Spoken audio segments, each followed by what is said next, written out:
Who knows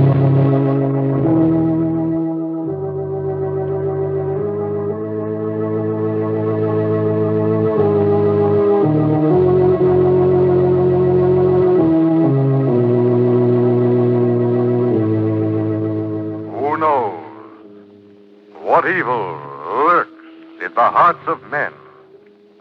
The shadow knows.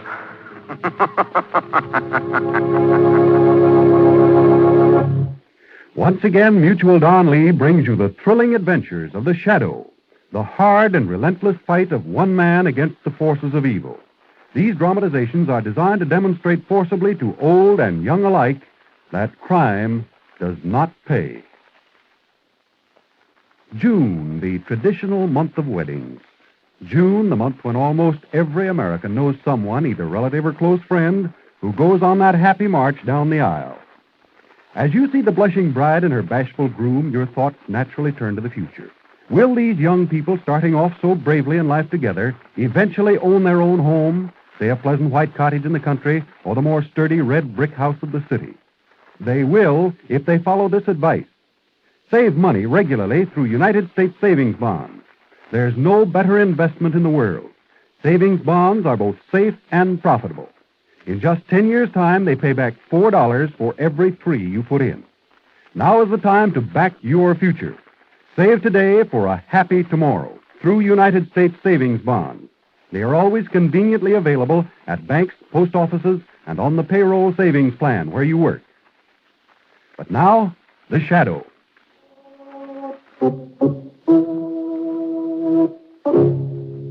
Today, by popular request, Blue Coal again brings you one of the most outstanding shadow dramatizations of all time. The exciting story called Death in a Minor Key. The Shadow, who aids the forces of law and order, is in reality Lamont Cranston, wealthy young man about town. Years ago in the Orient, Cranston learned a strange and mysterious secret, the hypnotic power to cloud men's minds so they cannot see him.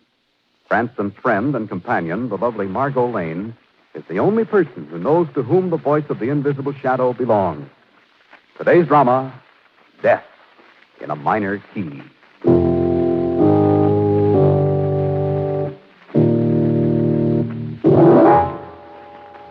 Death in a minor key. You know, to me, that expression brings back the memory of a series of weird, eerie musical notes in a minor key that had a tragic bearing on my life. Funny, isn't it, how all of us recall a certain sound that we associate in our minds with a strange, indeterminate feeling of uneasiness or fear. Like the cry of a coyote as it's silhouetted against the night sky. Or the wild shriek of a siren as an ambulance catapults through the city's darkened streets. And then there's even the sound of a distant train whistle punctuating the evening stillness, bringing with it that lost, empty sensation of being all alone in a strange, lonesome world around us. That's odd. I just happened to think. All of those sounds that I described are night sounds. I guess that does have significance, too. Because the night is... well, night is a time for fear. And it was at night, too, that those notes in a minor key were heard. Faintly at first. Ever so faintly. Played on a strange instrument. Then as they came closer, you heard uneven, heavy-footed steps. The sounds are louder now. The footsteps nearer. Nearer. Nearer. Nearer.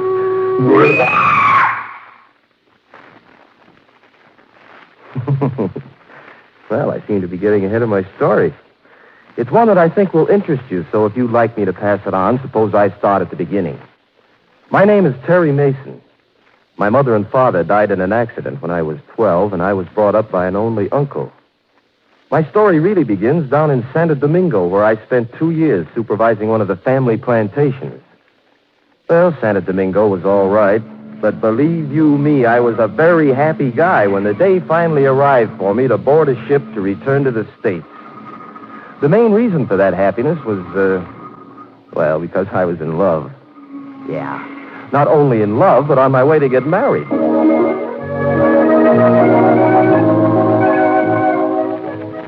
The girl was Barbara Norton, so you can imagine how anxious I was for that boat to get to New York and get there fast.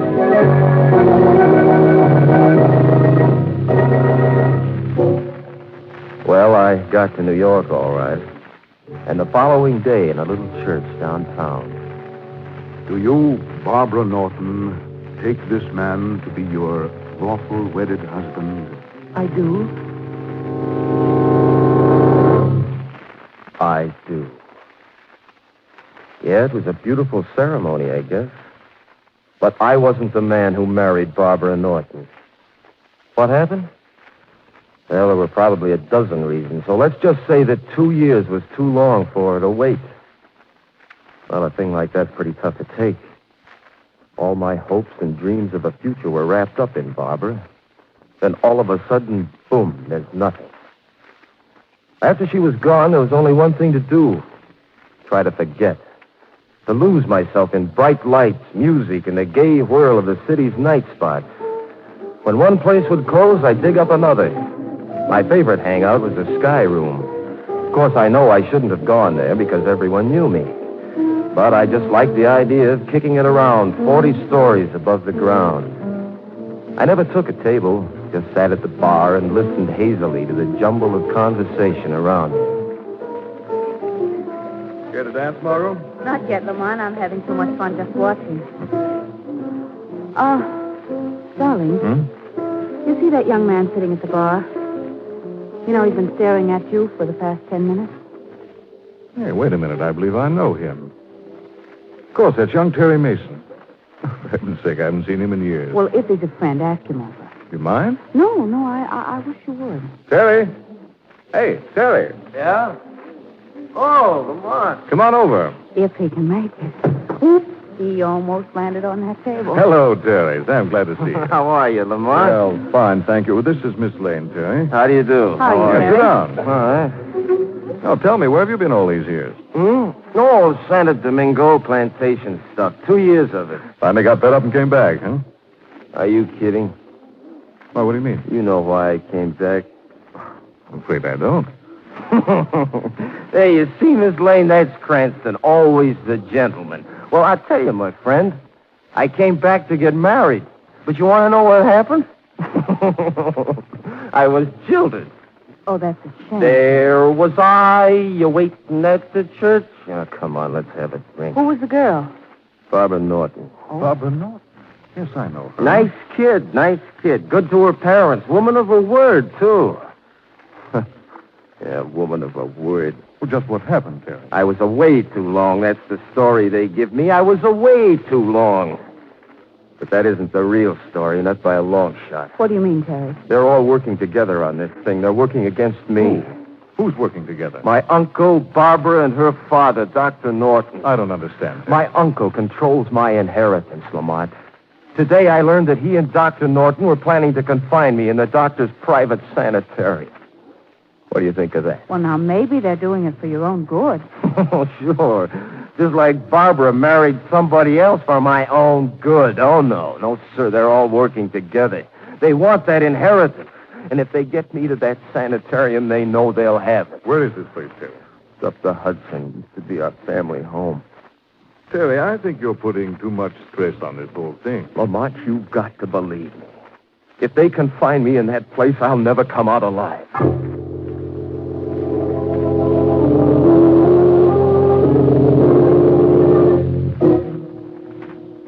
Well, in spite of all I could do, they put me in the sanitarium the next day. It's for your own good, Terry, they kept telling me. Oh, yes. What they really meant was that it was for their own good. Well, I kept my eyes and ears open, waiting for something to happen. And then, that very first night in the hall of the sanitarium, a sound was heard. Faintly, ever so faintly. The footsteps. Nearer, nearer, nearer.